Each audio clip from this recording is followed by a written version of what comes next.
Now to the Baltimore bridge disaster as salvage crews begin the dangerous work of removing the wreckage of the Francis Scott Key Bridge from the bow of the container ship that destroyed that structure. ABC's Ike Ajachi is live in Baltimore right now. Good morning, Ike. Good morning, Gio. 3 cranes are working simultaneously right now to remove pieces of that bridge off the dolly and away from the Patapsco River. It's the first in a multi-step process of reopening the Port of Baltimore.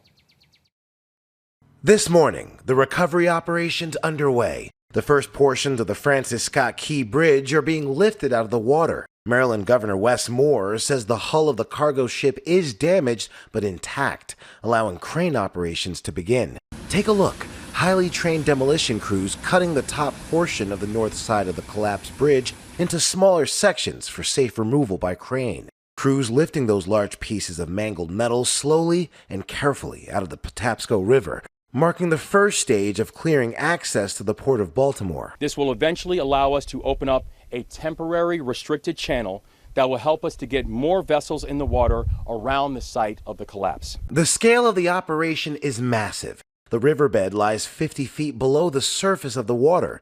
To reopen the port, cranes will need to lift and clear pieces of metal, concrete, and sunken cargo containers, all while clearing the sand on the bottom. The restricted channel will allow barges, tugboats, and other small marine vessels to get around the wreckage. Meanwhile, ABC News spoke to a man who says he was one of the last people to drive over the bridge before it collapsed.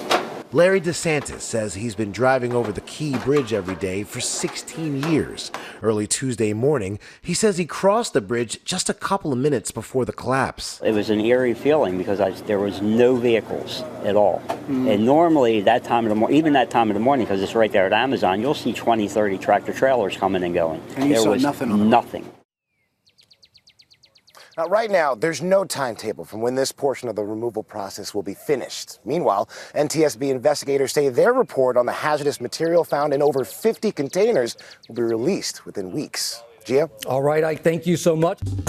Well, hey there, GMA fans. Robin Roberts here. Thanks for checking out our YouTube channel. Lots of great stuff here. So go on, click the subscribe button right over here to get more of awesome videos and content from GMA every day, anytime. We thank you for watching, and we'll see you in the morning on GMA.